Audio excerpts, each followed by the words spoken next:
नस्ल को पैगाम है मेरा, हर हाल में तुम साहिबे किरदार ही रहना। जब दी फरोश बेच रहे हो खुदा का दी, तुम हक का अलम लेके वफादार ही रहना। हर बेजमीर दुश्मन शब्बीर से लड़कर तुम दार पे भी मीसम तम्मार ही रहना। आँच आए ना शब्बीर के मकसद पे हमेशा, सब कुछ निसार करने को तैयार ही रहना। बुज़दिल नहीं बनना, ना अकीदे को बदलना, जैसे भी हो हालात आज़ादार ही रहना।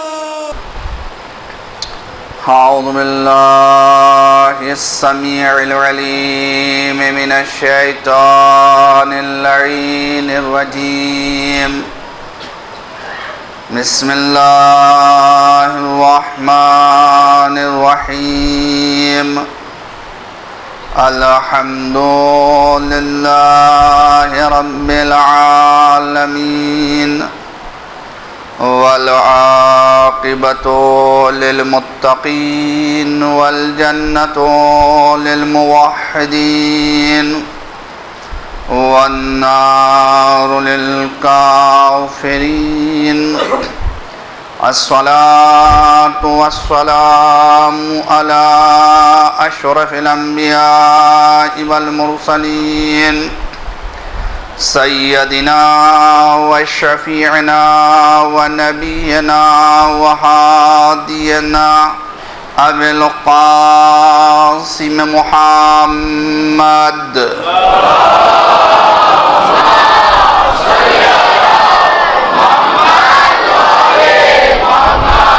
व आलिहि तय्यबीन ताहिरीन मासूमीन मज़लूमीन व लअनतुल्लाहि अला आदाइहिम अजमईन मिनल आन इला क़ियाम यौमिद्दीन। अम्मा बअदु फ़क़द क़ाल अल्लाहु तबारका व तआला फ़ी किताबिहिल करीम। बिस्मिल्लाहिर रहमानिर रहीम। वल्लज़ीना इज़ा अनफ़क़ू लम युस्रिफ़ू व लम यक़्तुरू व कान बैन ज़ालिका क़वामा। सलावत व मुहम्मद व आले मुहम्मद।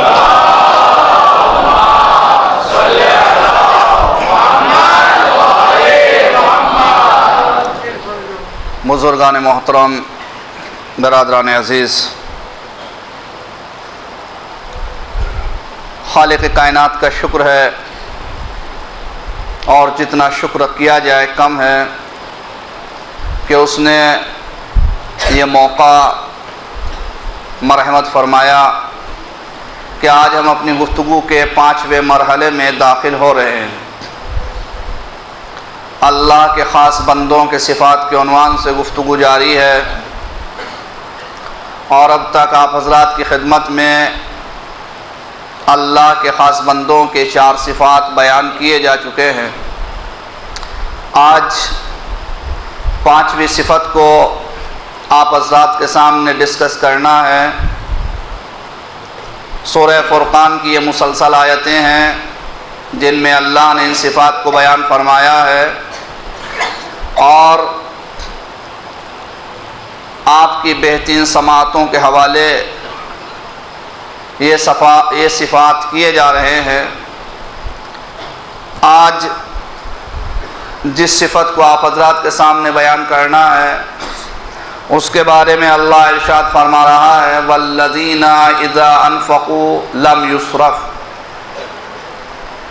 कि जब वो खर्च करते हैं तो इसराफ नहीं करते, वलम यक़्तरू, और न वो कंजूसी करते हैं। देखिए 2 लफ्ज़ अल्लाह ने इस्तेमाल किए, एक इसराफ जिसको लम युस्रिफू के ज़रिए ज़ाहिर किया और दूसरा लम यक़्तुरू कि कंजूसी नहीं करते। वकाना बैन ज़ालिका क़वामा, बल्कि इनकी हालत, इनकी कैफियत ये होती है कि इन दोनों के दरमियानी रास्ते को इख्तियार करते हैं खर्च करने के लिए। यानी पांचवी सिफत इनकी यह है कि न कंजूस होते हैं न इसराफ करते हैं। देखिए, इसराफ इसको अल्लाह ने कुरान करीम में हराम करार दिया है, इसराफ हराम है।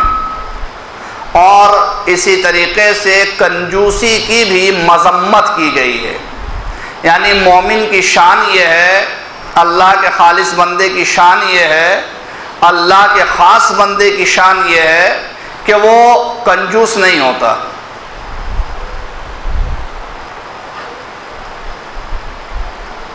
कंजूसी एक इंसान के लिए ऐब शुमार होती। कंजूसी करना अपने माबूद के ऊपर सुए ज़न करना है। देखिए, इंसान कंजूसी क्यों करता है? चूंकि उसे कल की फिक्र है कि आने वाले कल में मेरा क्या होगा अगर सब आज खर्च कर दिया। इसका मतलब यह है कि वो अपने माबूद पर बुरा गुमान कर रहा है कि जो मुझे आज दे रहा है वो कल नहीं देगा। इसी चीज को देखते हुए मौला मुत्तक़ियान अली इब्न अबी तालिब अलैहिस्सलातु वस्सलाम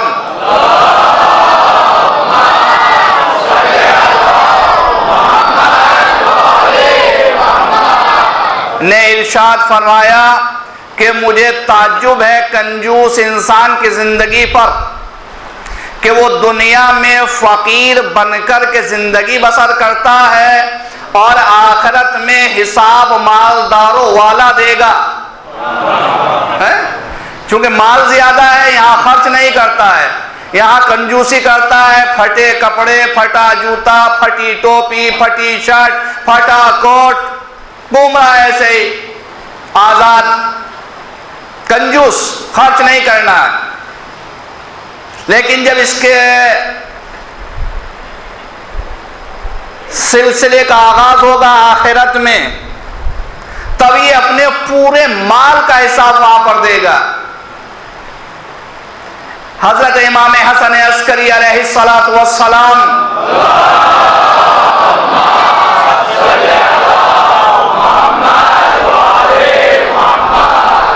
इरशाद फरमाते हैं कि बाज अफराद जब जन्नत में दाखिल होंगे तो अपने वारिसों के मकानों को अपने से बेहतर पाएंगे।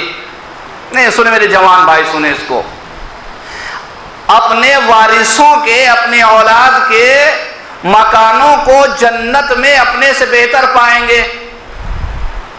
हमारा मकान इनसे हल्का है, इनका मकान हमसे आलीशान है, तो सवाल करेंगे कि मकान इतना अच्छा तुमको कैसे मिला?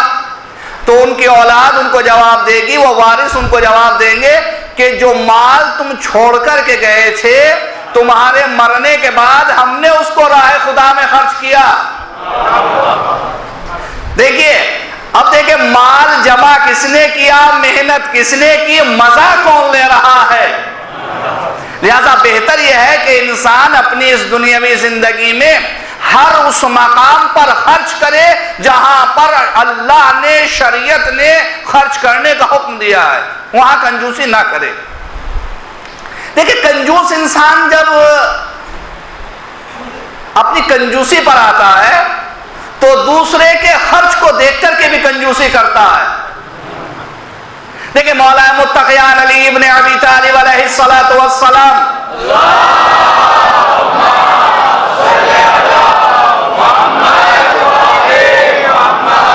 ने जनाब कंबर को बुलाया, कंबर इधर आओ। कंबर आया, जी मौला क्या हुक्म है? कि फरमाया देखो फला महल्ले में जो गरीब इंसान रहता है, ये 5 ऊंट खुरमे तुम उसके यहां दे करके आओ। जनाब कंबर ने मिहार पकड़ी,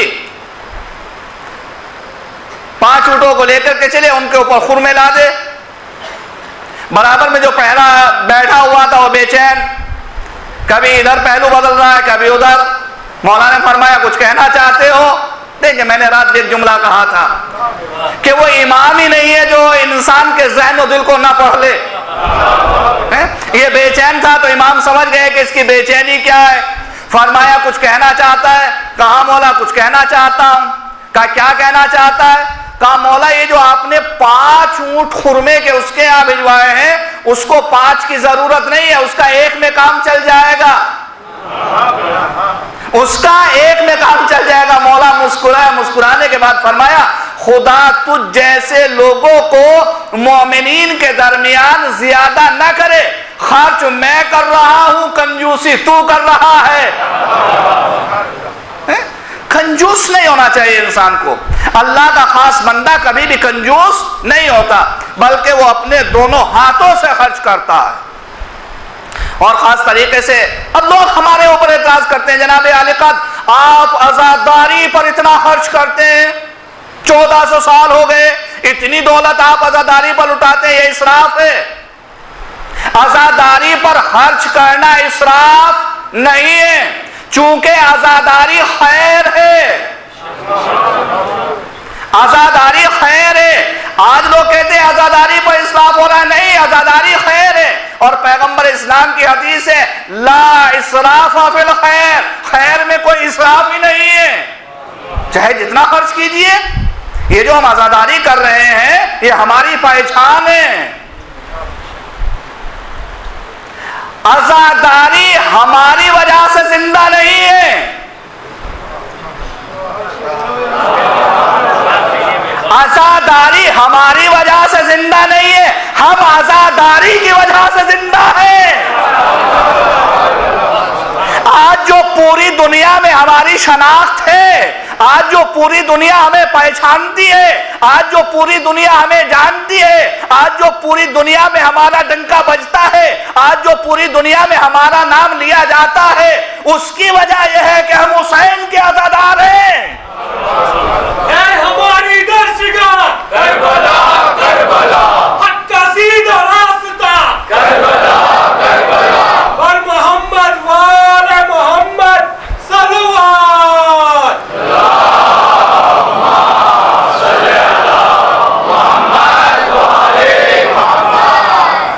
ये हमारे लिए कतिया है, हमें खुदा का शुक्र अदा करना चाहिए।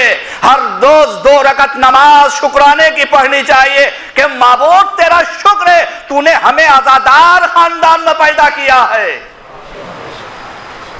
आजादारी हमारी पहचान है, लिहाजा खैर है, इसमें कोई इसराफ नहीं है। अच्छा, इसराफ है क्या? इसराफ पे आगे बढ़ने से पहले मैं चाहता हूं इसे कंजूसी को थोड़ा सा और डिस्कस कर लूं। देखिए, जनाबे याहिया अलैहिस्सलाम, सबने नाम सुना है, सब जानते हैं, अल्लाह के नबी है। जनाबे याहिया अला नबीना अलैहिस्सलाम एक रास्ते से गुजर रहे हैं। शैतान अपनी घात में, जब जनाब याहिया आगे बढ़े तो इसे पीछे हटा। जनाब याहिया ने देख लिया कि शैतान है। जनाब याहिया तेजी से आगे बढ़ेगा, शैतान रुक जा। शैतान रुका, कहा कि ए अल्लाह के नबी आपको मुझसे क्या काम? कहा कि एक सवाल पूछना है। कहा आप और मुझसे सवाल? कहा सवाल तुझसे पूछना है। अब देखिए, जैसा इंसान होता है वैसा ही उसका सवाल होता है। देखिए, एक बच्चा अगर सवाल करे वो सवाल अलग होगा, एक बुजुर्ग सवाल करे वो अलग होगा, एक जाहिल सवाल करे अलग होगा, एक आलिम सवाल करे उसकी अहमियत अलग होगी, एक नबी सवाल करे उसकी अहमियत अलग होगी। कहा कि क्या पूछना चाहते? कहा शैतान ये बता, तू सबसे ज्यादा मोहब्बत किससे करता है और सबसे ज्यादा नफरत किससे करता है? सवाल देखिए जनाब याहिया का, नबीउल्लाह का। सवाल, सबसे ज्यादा मोहब्बत किससे करता है और सबसे ज्यादा नफरत किससे करता है? कहा कि याहिया, अगर किसी और ने सवाल किया होता तो कभी जवाब ना देता, लेकिन आपने सवाल किया है तो सुनिए। मैं सबसे ज्यादा मोहब्बत करता हूं कंजूस मोमिन से और सबसे ज्यादा नफरत करता हूं सही काफिर से।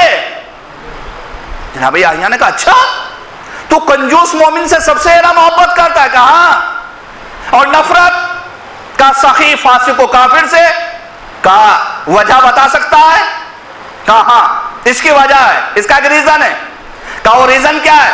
कहा रीजन यह है कि कंजूस मोमिन की कंजूसी आहिस्ता आहिस्ता उसको बेईमान बना देती है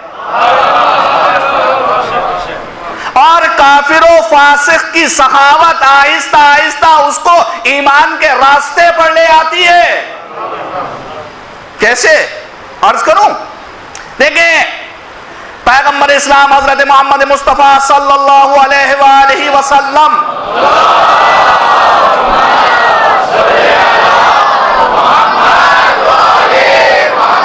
के सामने किसी जंग में कैदी को लाया गया, जसूर कैदी, गुस्ताख, बेअदब। पैगंबर इस्लाम ने हुक्म दिया इसकी गर्दन उड़ा दी जाए।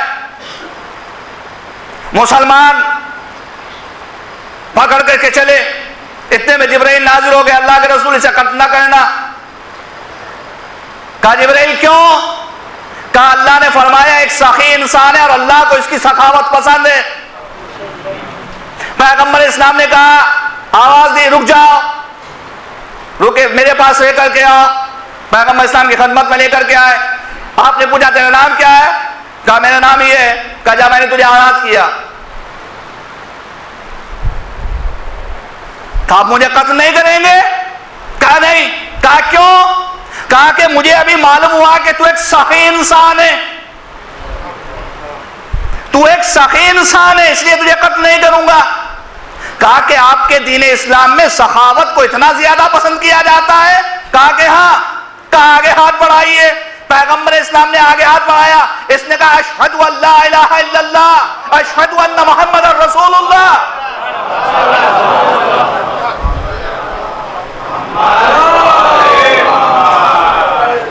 देखिए, कंजूसी ऐब है, सखावत इंसान के लिए जीनत है, जीनत। लेकिन अल्लाह ने एक दूसरी चीज भी साथ साथ इरशाद फरमाई, वो क्या है कि इसराफ ना करो, इसराफ हराम है। इसीलिए अल्लाह ने फरमाया कुलू वशरबू वला तुसरिफू, खाओ पियो लेकिन इसराफ ना करो। अच्छा, इसराफ है क्या? इसराफ जरूरत से ज्यादा किसी चीज को खर्च करना, यह इसराफ है। आप एक काम 10 रुपए में कर सकते हैं, आप उस 10 रुपए की जगह 20 रुपए खर्च कर रहे हैं, यह इसराफ है। इसे कहते हैं इसराफ, यानी जरूरत से ज्यादा खर्च करना इसराफ। कुरान करीम में एक लफ्ज और इस्तेमाल हुआ है, वह है तबजीर। तबजीर क्या है? अल्लाह की नेमत को बर्बाद कर देना, उसकी कद्र ना करना, इसे कहा गया है तबजीर। तबजीर क्या है? आपके यहां नियाज हुई मुहर्रम में? इंशाल्लाह होगी। तबर्रुक तकसीम होता है, दूसरे काम है, मतलब तबर्रुक तकसीम हो रहा है। आपने लिया हाथ में, थोड़ा सा नीचे गिर गया, अब आपने नहीं उसको उठाया, वो पैरों के नीचे आ रहा है, ये तौहीन तबर्रुक है। और चूंकि वो खाने के काबिल नहीं रहा, लिहाजा तबजीर भी हो गई, अल्लाह की जो नेमत थी उसको खराब कर दिया। आप कहीं शादी में गए, कहीं नियाज में गए, आपने प्लेट भर करके खाना निकाला, आधा खाया आधा छोड़ दिया, अब वो आधा उठाया और डस्टबिन में डाल दिया गया। ये अल्लाह की नेमत की कद्र नहीं की, इसको कहा जाता है तबजीर। और कुरान करीम में जानते हैं अल्लाह ने ऐसे अफराद के लिए क्या कहा है? जो अल्लाह की नेमत को बर्बाद कर देते हैं। कुरान फरमाता है इन्नल मुबद्दरीना कानू इख्वान शयातीन, अल्लाह की नेमत को बर्बाद करने वाले शैतान के भाई है। अब आप अंदाजा लगाइए कि अगर हम तवजीर कर रहे हैं, अल्लाह की नेमत को बर्बाद कर रहे हैं, तो हम मोमिन के भाई हैं या शैतान के भाई हैं? मैं समझता हूं कि कोई भी इंसान ये नहीं चाहेगा कि वो इस दुनिया में या आखिरत में शैतान का भाई बने। लिहाजा तवजीर भी जायज नहीं है और इसराफ भी इस्लाम में जायज नहीं है। अब सिलसिला आगे बढ़ता है कि अल्लाह का जो खास बंदा है वो क्या नहीं होता, कंजूस नहीं होता, बल्कि क्या होता है, कंजूस के मुकाबले में क्या आता है, सखी, खर्च करता है। देखिए कैसी कैसी सखावत के नमूने हमारे दरमियान मौजूद हैं। जैसे आइडियल हमारे पास है, किसी दूसरे के पास नहीं है। तीसरी खिलाफत का दौर, थोड़ी सी तारीखी नॉलेज भी होनी चाहिए, हिस्ट्रिकल नॉलेज होनी चाहिए जवानों को। तीसरी खिलाफत का दौर, खलीफा वक्त नमाज पढ़ा करके निकले, मस्जिद के दरवाजे पर आए, वहां पर एक साहिल खड़ा हुआ था। उसने कहा कि मैं एक गरीब इंसान हूं, मेरी मदद कीजिए। इन्होंने जेब में हाथ डाला, एक सिक्का निकाला, दिरहम या दिनार, उसके हाथ पर रखा। उसने देखा, उसने कहा कि देखो इससे मेरी हाजत पूरी नहीं होगी। कहा कि इससे ज्यादा चाहिए। कहा कि देखो जो 3 जवान कोने में बैठे हुए हैं उनके पास जाओ, जाकर के सवाल कर। ये आगे बढ़ा, जाकर के सवाल किया। ये 3 जवान थे कौन? इमाम हसन अलैहिस्सलाम, इमाम हुसैन अलैहिस्सलाम, अब्दुल्लाह इब्ने जाफर अलैहिस्सलाम।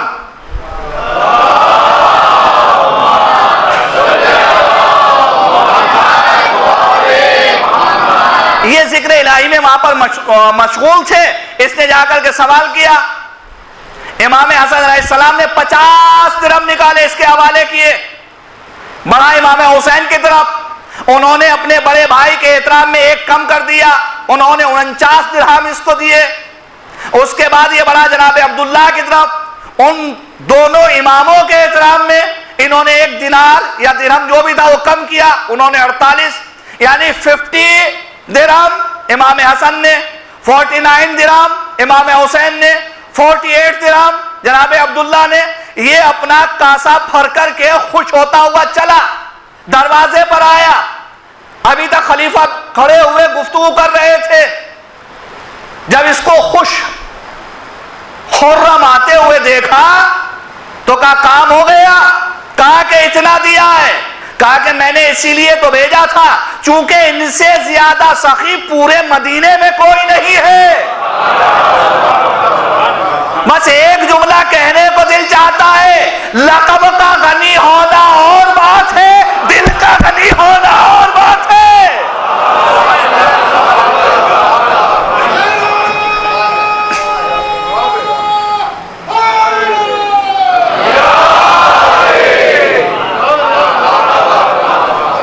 जनाब अब्दुल्लाह अलैहिस्सलाम मासूम नहीं है, लेकिन बहुत बड़े सखी हैं। और सखावत का आलम क्या है? तारीख ये लिखती है कि मदीने के फकीर लोगों से कर्ज लेते थे शर्त पर कि जब अब्दुल्ला इब्ने जाफर की अता होगी तो तुम्हारे कर्ज को अदा करेंगे। यह सखावत, चूंकि हाशमी है, सखावत इनके खून में है। कैसे कैसे सही है, इन्होंने हमें दर्श दिया है सहावत का। साहिल के सवाल को कभी रद्द नहीं किया, हालत कुछ भी रही हो। इमाम हसन और इमाम हुसैन अलैहिस्सलाम बीमार हुए।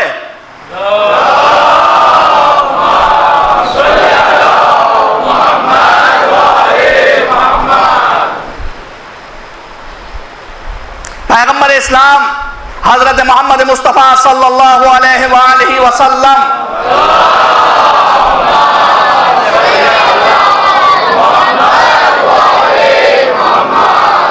अयादत ज़ियारत के लिए तशरीफ लाए।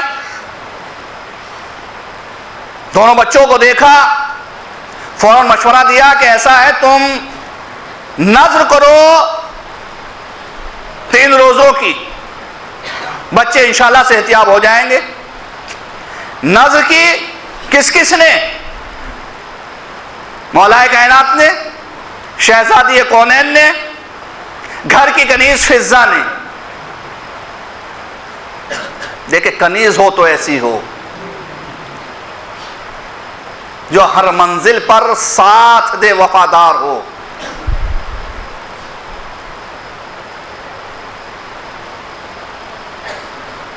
नजर मान ली गई, मन्नत मान ली गई, बच्चे सेहतियाब हो गए। जब बच्चे सेहतियाब हो गए, अब नजर जो है बढ़ाई जा रही है। पहला दिन, पहला रोजा, इफ्तार का वक्त। अब ये अली और फातिमा का किरदार है कि जहां बैठकर के खुद खाते थे, वहीं घर की कनीज फिजा को भी बिठाते थे। अलग नहीं कि नहीं तुम हमारे घर की कनीज हो, तुम वहां कोने में बैठ कर ना, नहीं, हमारे घर की कनीज हो, हमारे साथ हो, तो दस्तरखान पर भी हमारे साथ हो। खाना खाने के लिए बैठे, इतने में दरवाजे पर नॉक किया, किसी ने आवाज दी, पूछा कौन? कहा एक मिस्कीन हूं। बात क्या है, किस लिए आया, क्या चाहता? भूखा हूं। मौलाए कायनात हेड ऑफ द फैमिली है, अपनी रोटी उठाई, मिस्कीन को देने के लिए चले। शहजादे ने फरमाया अली ये भी लीजिए। हसन ने कहा बाबा ये भी लीजिए। हुसैन ने कहा बाबा ये भी लीजिए। अब घर की कनीज फिजा ये कैसे पीछे रहती? फिजा ने कहा कि मौला ये रोटी भी लीजिए। ये रोटी ले जाकर के 5 रोटियां मिस्कीन को दे दी गई। आप ईमानदारी से बताइए, एक मिस्कीन का पेट एक रोटी से भर सकता था या नहीं? लेकिन चूंकि ये जानते हैं कि मिस्कीन को देने का सवाब क्या है, लिहाजा सब ने अपनी अपनी रोटियां उठा करके दी। मिस्कीन लेकर के चला गया। इन्होंने पानी और नमक से इफ्तार किया। अगले दिन फिर रोजा। शाम का वक्त, फिर इफ्तार के लिए बैठे। नमाज के बाद फिर आवाज आई, कहा कौन? कहा ना यतीम, मैं कि यतीम हूं। क्या चाहता है? भूखा हूं। जिस तरीके से 5 रोटियां पहले दिन दी गई थी, उसी तरीके से 5 रोटियां उठाई, फिर यतीम के हवाले कर दी। फिर पानी से इफ्तार और नमक से। तीसरा दिन, तीसरा रोजा, फिर इफ्तार का वक्त, फिर आवाज, का कौन? का मैं कसीर हूं। क्या चाहता? भूखा हूं। 5 रोटियां उठाई और उठाने के बाद उस कैदी के हवाले कर दी गई। वो ले गया। ये अहले बैत की सखावत है कि खुद भूखे रहे, लेकिन यतीम को, मिस्कीन को, असीर को शेयर किया।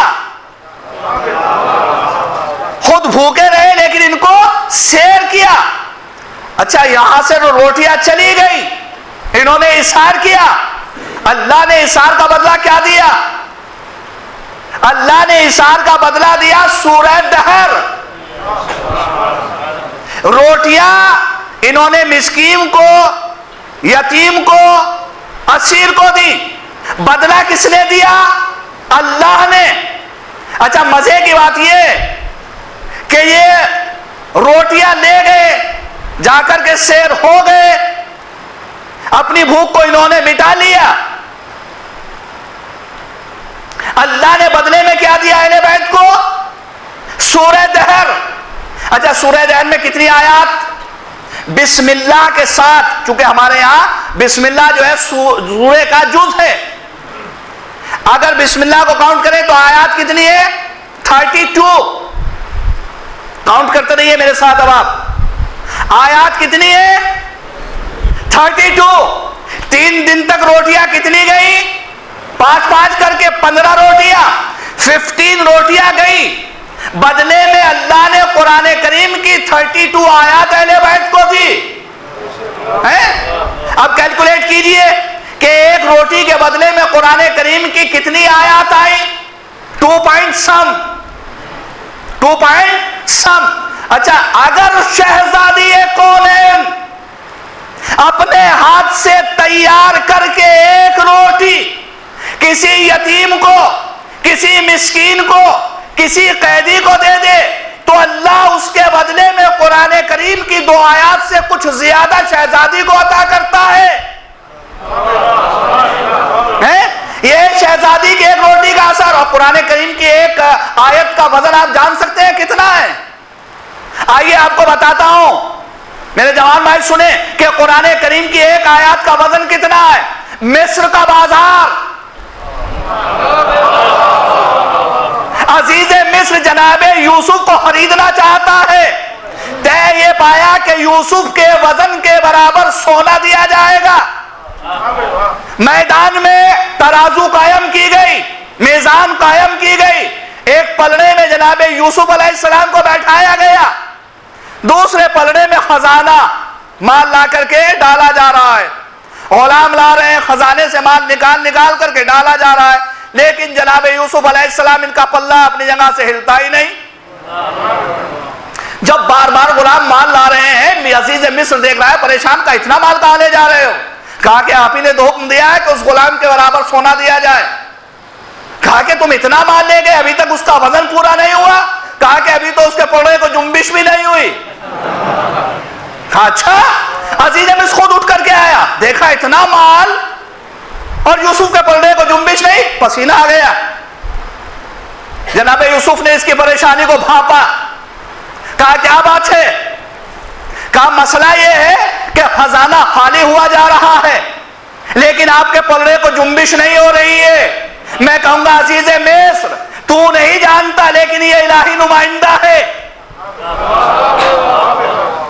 तू नहीं जानता, लेकिन ये अल्लाह का नबी है, और अल्लाह का नबी वो होता है जो माले दुनिया के एवज नबी के,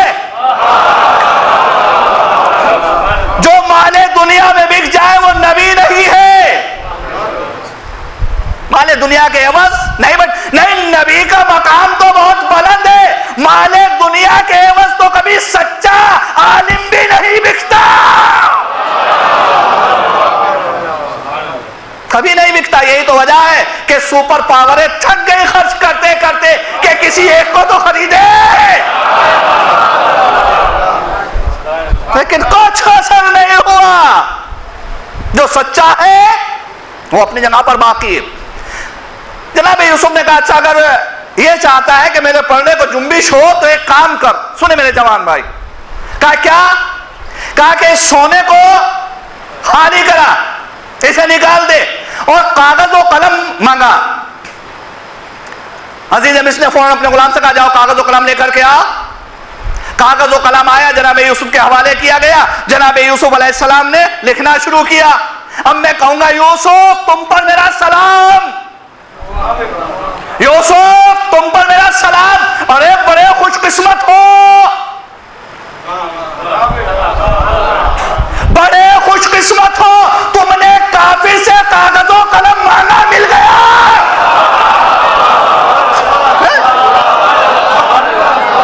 हमने तो देखा है कि नबी असहाब से मांगता रहा, न दिया गया। आ गया कागजों का, हमने कहा बिस्मिल्लाहिर्रहमानिर्रहीम। उसको फोल्ड किया कागज को, कहा कि अब इस पलड़े में रख दिया जाए इसको। वो बिस्मिल्लाह का पर्चा, एक कागज रखा गया। जैसे ही बिस्मिल्लाह की आयत उस कागज पर लिख करके रखी गई, तारीख ये बताती है जनाब यूसुफ का पलड़ा उठ गया, बिस्मिल्लाह का पलड़ा छुप गया। बस नतीजा आपके हवाले। अगर यूसुफ जैसा एक नबी हो, अगर यूसुफ जैसा एक नबी हो, तो कुरान की एक आयत के सामने हल्का नजर आता है। यूसुफ जैसा नबी कुरान की एक आयत के सामने हल्का नजर आता है। शहजादी की अजमत यह है कि अगर अपने हाथ से रोटी तैयार कर दे तो उसके वजन के बराबर कुरान करीम की 2 आयत से ज्यादा चढ़ती है।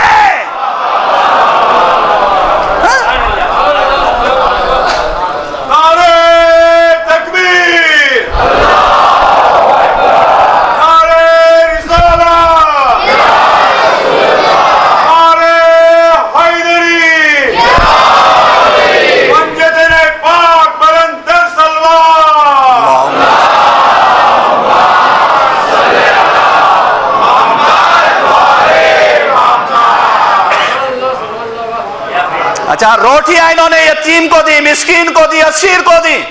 अल्लाह ने बदले में सूरह दहर दिया और कसीदा पढ़ा फिर इनका सूरह दहर में क्या, वयुतइमून अत्तामा, ये खाना खिलाते हैं, हुब्बही मिस्कीनन व यतीमन व असीरा, ये खाना खिलाते हैं जबकि उस खाने की इनको खुद जरूरत होती है। अहम चीज है, खुद भूखे हैं, उस खाने की इनको जरूरत है, लेकिन उसके बावजूद ये मिस्कीन को, यतीम को, असीर को खाना खिलाते हैं। और उसके साथ साथ कहते क्या है खाना खिला करके, इन्नमा नुतइमुकुम लिवजहिल्लाह ला नुरीदु मिनकुम जज़ाम वला शकूरा, हम तुमको सिर्फ अल्लाह के लिए खाना खिला रहे हैं, ना हम तुमसे जजा चाहते हैं ना शुक्रिया चाहते हैं। देखें खाना खिलाया अहले बैत ने किसको, मिस्कीन को, यतीम को, असीर को। खुदा ने कुरान करीम में उसको कोट किया क्या कि ये खाना खिलाते हैं मिस्कीन को, यतीम को, असीर को, और फिर कहते हैं खाना खिला करके कि देखो हमने तुम्हें अल्लाह के लिए खाना खिलाया है, ना हम तुमसे जजा चाहते हैं ना हम तुमसे शुक्रिया चाहते हैं। अब अल्लाह ने देखा इन्होंने खाना खिलाया सिर्फ किसके लिए, लिवजहिल्लाह, सिर्फ अल्लाह के लिए। कहा अच्छा इन्होंने मेरे लिए खाना खिलाया, ना जजा चाहते हैं ना शुक्रिया चाहते हैं, तो चूंकि मेरी वजह से खिलाया इसलिए जजा भी मैं दूंगा, शुक्रिया भी मैं अदा करूंगा, जजा भी मैं दूंगा, शुक्रिया भी मैं अदा करूंगा। इसीलिए इसे सूरह दहर में फरमाया वजज़ाहुम बिमा सबरू जन्नतम व हरीरा, इन्होंने जो सब्र किया, खुद भूखे रहे, मिस्कीन को, यतीम को, असीर को खाना खिलाया, उसकी जजा जन्नत और हरीरे जन्नत मैंने दी। अब देखें आप थोड़ा सा यूथ के लिए देखिए, अरबिक लैंग्वेज में कोई चीज देने के लिए 2 वर्ड्स यूज होते हैं, एक को कहते हैं जजा, एक को कहते हैं अता।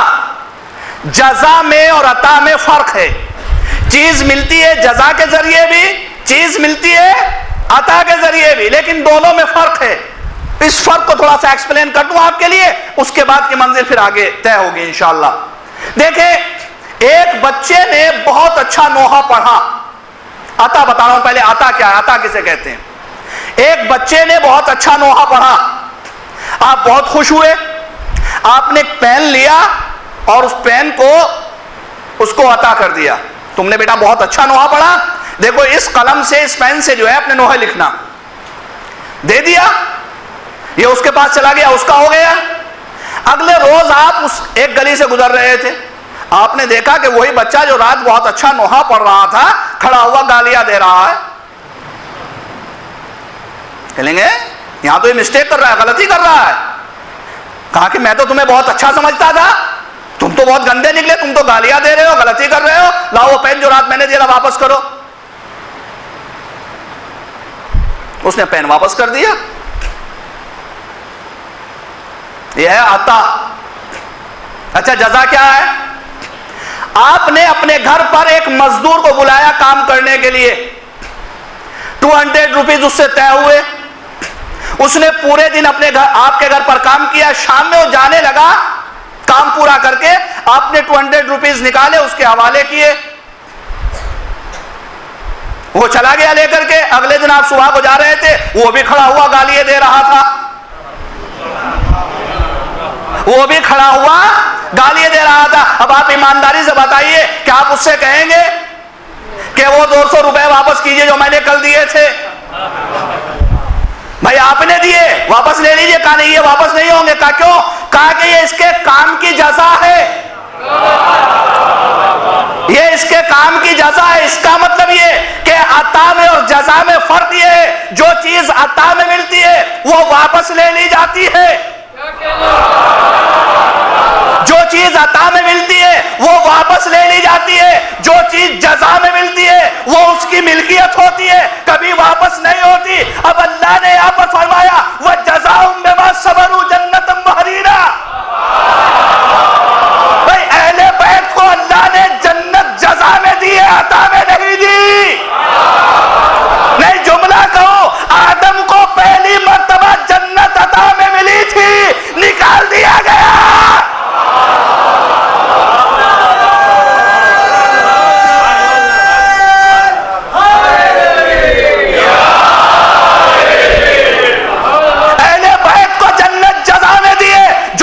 सबके हवाले। इसका मतलब ये कि अहले बैत ने जन्नत खैरात में नहीं पाई, अपने बाजुआ के बलबूते पर।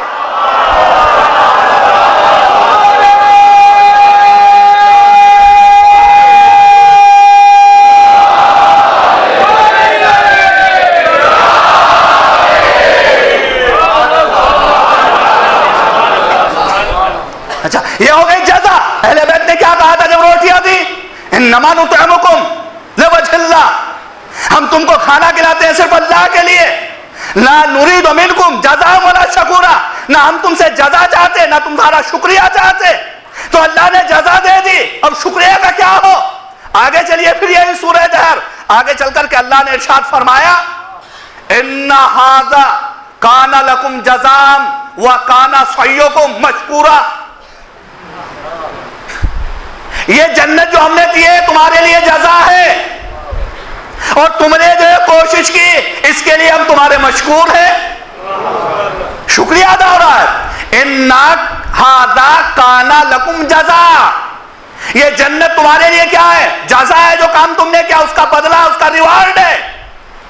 वह काना साइयों को मशकूरा, और तुमने जो कोशिशें की उसके लिए शुक्रिया, वो काबिल शुक्रगुजार है, हम मशकूर हैं।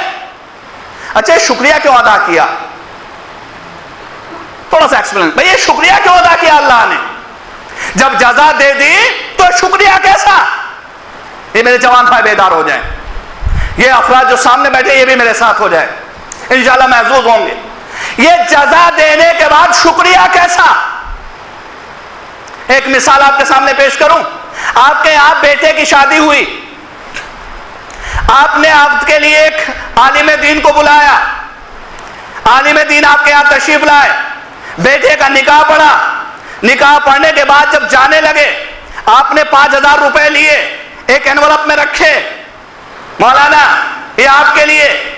अरे कहा जनाब ये तो मेरी जिम्मेदारी थी, मैंने निकाह पढ़ दिया, इसकी जरूरत नहीं है। मैंने निकाह पढ़ दिया, इसकी जरूरत नहीं है। कहा मौलाना हम कुछ दे ही नहीं रहे, आपने तो बहुत बड़ा काम अंजाम दिया है। आपने हमारे बेटे के लिए हमारी बहू को हलाल करार दे दिया, अब इसके जरिए पाकीज़ा नस्ल वजूद में आएगी। आपका काम बहुत बड़ा है, उसके बदले में जज़ा कम है। हम तो कुछ दे नहीं सकते, बस आपका शुक्रिया अदा कर सकते हैं। आपका शुक्रिया अदा कर सकते हैं, काम बड़ा है, कुछ दे ही नहीं सकते, फकत शुक्रिया अदा कर सकते हैं। इसका मतलब ये शुक्रिया वहां अदा किया जाता है जब देने वाला देखे काम बड़ा है, काम बड़ा है, जो जज़ा दी जा रही है वो कम है। इसीलिए अल्लाह ने देखा अहले बैत ने जो सब्र किया ये काम बड़ा है, जज़ा में मिलने वाली जन्नत कम है, इसीलिए कहा जन्नत तो दे दी लेकिन साथ साथ तुम्हारा शुक्रिया भी है। जज़ाहुम बिमा सबरू जन्नतम व हरीरा। अब जज़ा में मिली अहले बैत को जन्नत। मजे की बात यह है बाज लोग मुगालते में हैं, चूंकि जन्नत जो अहले बैत को दिए वो रोजे अहले बैत ने रखे, पैगंबर इस्लाम ने नहीं। पैगंबर इस्लाम इनके सैयद सरदार है, लेकिन जो मन्नत रखी गई, रोजे रखे, पैगंबर इसमें शामिल नहीं है, घर की कनीज फिजा शामिल है। अब जो इनसे मोहब्बत करेगा वो जन्नत का हकदार होगा। मोहब्बत का तकाजा क्या है? का मोहब्बत का तकाजा यह है कि इनकी सीरत के ऊपर अमल किया जाए। अगर सीरत पे अमल हो रहा है तो हकीकतन हक़ मोहब्बत हम अदा कर रहे हैं, और अगर सीरत पे अमल नहीं है तो फिर हमें सोचना पड़ेगा कि हमारा जो दावा है और हमारा जो अमल है उसमें कहीं कंट्राडिक्शन तो नहीं है, तजाद तो नहीं है, मुखालिफत तो नहीं है, हम कह कुछ रहे कर कुछ रहे। तो बात है सखावत, अरे बात सखी है। जब हम उनकी सीरत पर चलेंगे तो हम भी सखी बनेंगे। सलाम उन मोमिनीन को जो अय्याम अज़ा में पहली मुहर्रम से लेकर चहलुम तक इराक में मोमिनीन के खाने और पीने का इंतजाम करते हैं। करोड़ों का मजमा वहां पहुंचता है, लेकिन कोई एक आदमी बताए कि मैं एक वक्त वहां भूखा रहा हूं, है? कोई एक आदमी बताए? मैंने खुद देखा अपनी आंखों से कि कैसे कैसे ज़ईफ लोग खाने का इंतजाम करते हैं। मैंने देखा एक मतलब जब मैं जा रहा था, एक ज़ईफा बेचारी तकरीबन 80 प्लस में थी, 80 साल से ज्यादा की उम्र, गरीब थी, लेकिन एक तख्त में खुरमे लिए बैठी थी, ज़ायदाइन की खिदमत अंजाम दे रही थी। कहते हैं बाकायदा वो लोग कहते हैं कि जो ज़िलहिज तक हमने खर्च कर लिया वो हमारा, और ज़िलहिज के बाद जो हमारे पास बच गया वो सब हुसैन का।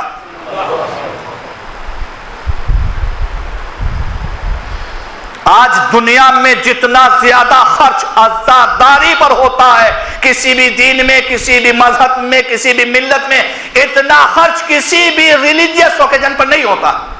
ये रिकॉर्ड है पूरे वर्ल्ड का।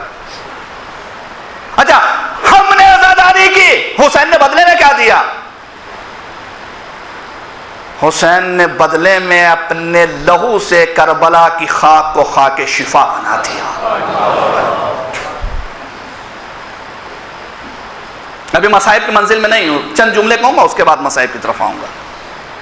हुसैन ने करबला की जमीन को खाके शिफा में बदल दिया। सलाम हुसैन पर,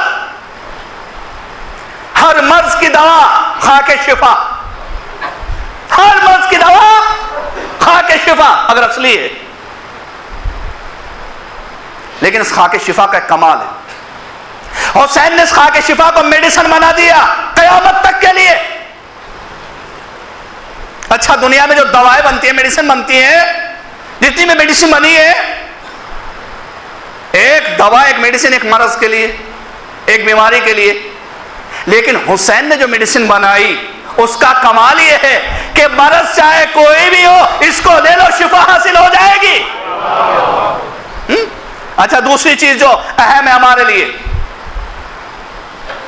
हुसैन ने इस खाक को खाके शिफा बनाया। दुनिया में जितनी भी मेडिसिन आज तक बनी है या बनेगी, उन पर 2 डेट होती है, 2 डेट होती है, मैन्युफैक्चरिंग डेट, एक्सपायरी डेट। क्यों? कहा कि देखो ये दवा 2 साल के लिए, 6 महीने के लिए, 4 महीने के लिए, 3 साल के लिए, उसके बाद कहा कि जहर बन जाएगी, काम नहीं करेगी। दवा एक्सपायर हो गई, अब फायदा नहीं पहुंचाएगी, नुकसान पहुंचाएगी। तो जितनी भी दवा बनी वो सब एक्सपायर हो जाती है। हुसैन ने जो दवा बनाई कयामत तक के लिए है। खाके शिफा में कोई एक्सपायरी डेट नहीं है। हुसैन ने खून दिया, खून देकर के दवा हमारे की। हुसैन ने कुर्बानियां दी, ये दवा हमारे लिए थी। कितनी मुश्किलें बर्दाश्त करनी पड़ी, अंदाजा लगा सकते हैं। मक्तल में मैं आज रिवायत देख रहा था, तकरीबन 3 या 4 मिलती जुलती रिवायतें मौजूद। कितने जुल्म हुए हैं, कैसे कैसे जुल्म हुए हैं। रिवायत मिलता है कि जब मैदान महशर में सब लोग जमा होंगे, सब खड़े होंगे हिसाब व किताब के लिए, तो एक मुनादी निदा देगा, एक आवाज आएगी। आवाज क्या होगी? या अहलल महशर गुस्सु अबसारकुम व नुक्किसु रऊसकुम हत्ता तजूजा फातिमा बिन्त मोहम्मद। ऐ मैदान महशर वालों, अपनी आंखों को बंद कर लो, अपने सर को झुकाकर खड़े हो जाओ ताकि मोहम्मद की बेटी फातिमा यहां से गुजर जाए। सबसे कहा जाएगा, आदम से लेकर खातम तक तमाम अंबिया से कहा जाएगा, यहां तक कि नबी और अली से भी कहा जाएगा। रसूल आगे बढ़कर क्या करेंगे, अल्लाह फातिमा तो मेरी बेटी है, मुझसे कैसा पर्दा। अली अर्ज करेंगे फातिमा मेरी ज़ौजा है, मुझसे कैसा पर्दा। कहा कि तुमसे पर्दा नहीं है, लेकिन आज फातिमा इस हालत में मैदान में आ रही है कि तुम देख ना सकोगे। अरे फातिमा के एक हाथ में अब्बास के कटे हुए बाजू है, दूसरे हाथ में हुसैन का खून भरा कुर्ता। जज़ाकुम रब्बुकुम खैरल जज़ा। आपकी आवाजें बुलंद हो गई, खुदा इन आवाजों के ऊपर रहमत नाजिल फरमाए। कोई गम न दे सिवाय गम अहले बैत के। हाँ, रिवायत कहती है कि शहजादी तेजी से आगे बढ़ेगी, पाए अर्श को पकड़कर फरियाद करेगी, और एक मर्तबा वो हुसैन का खून आलूद पैरान निकालेंगी, आवाज देंगी, इलाही हाजा कमीसुन वलदुल हुसैन। मेरे बाबूद, ये मेरे बेटे हुसैन की कमीज है। मेरे बाबूद, तेरी बारगाह में सुनवाई लेकर के आई हूँ, सुनानी लेकर के आई हूँ। मेरे बाबूद, फैसला कर दे, मेरी औलाद ने क्या कसूर किया था कि इनको गर्मी के दिनों में आवारा वतन किया गया। अरे मेरी औलाद ने क्या कसूर किया था कि गर्मी के दिनों में इनका पानी बंद कर दिया गया। खुदाया फैसला कर दे, बता दे, अरे मेरे हुसैन का क्या कसूर था जिसको मैंने चक्किया पीस पीस करके मारा था कि 3 दिन का भूखा प्यासा पसे गर्दन से दबा कर दिया गया। खुदाया तुझसे इंसाफ चाहती हूँ, बता दे मेरे अकबर का क्या कसूर था कि इसके सीने पर सीना मारी गई। खुदाया बता दे, अरे मेरे कासिम का क्या कसूर था कि इसका जैश जिंदगी में घोड़ों की टापों से पामाल कर दिया गया। खुदाया बता दे, अरे मेरे ओनो मोहम्मद का क्या कसूर था कि इनकी चांद सी तस्वीरें खाक में मिला दी गई। नहीं, फिर अर्ज करेंगे खुदाया तुझसे इंसाफ चाहती हूँ, बता दे, अरे मेरे 6 महीने के असगर ने अरे क्या कसूर किया था कि इसकी प्यास तीरे से शोभा से बुझाई गई। जज़ाकुम रब्बुकुम खैरल जज़ा। खूब पुरसा दे रहे हैं। शहजादी इस पुरसे को कबूल फरमाए, इमाम ज़माना इस पुरसे को कबूल फरमाए। इन आवाजों के ऊपर खुदा रहमत करे, इन आंखों के ऊपर खुदा रहमत करे, इन आंसुओं को शहजादी कबूल फरमाए। आज़ीज़ों, तारीख बताती है, मक्तल लिखता है कि जब शहजादी फरियाद करेगी पूरे मक्तल में एक मर्तबा आओ फुगा की आवाज बुलंद होगी। उसके बाद जो मैंने आज मक्तल में देखा वो ये है कि एक मर्तबा शहजादी अर्ज करी, खुदाया आज मैं अपने लाल हुसैन को देखना चाहती हूँ। एक मर्तबा हुसैन का जिस्म बुलंद होगा, सर में ताज, गर्दन से उबलता हुआ खून। जज़ाकुम रब्बुकुम खैरल जज़ा। बस 2 लम्हे और सुन लीजिए, शहजादी को पुरसा दे लीजिए। आज़ादारो, एक मर्तबा ज़ैनब की नजर पड़ेगी कि मां इंसाफ के लिए आई है। अजीजों, अजीजों, एक लम्हा के लिए सब्र कर लीजिए, सुन लीजिए। मैं जानता हूं आपका दिल तड़प रहा है रोने के लिए, आंसू बेचैन है, लेकिन सुन लीजिए। अजीजों, आपने देखा है जब किसी गैरतदार बेटी के ऊपर कोई मुसीबत पड़ती है तो गैरतदार बेटी जो होती है अपनी मुसीबत किसी से बयान नहीं करती, ना भाई से, ना बाप से, ना चचा से, लेकिन हाँ अगर तनाई में उसे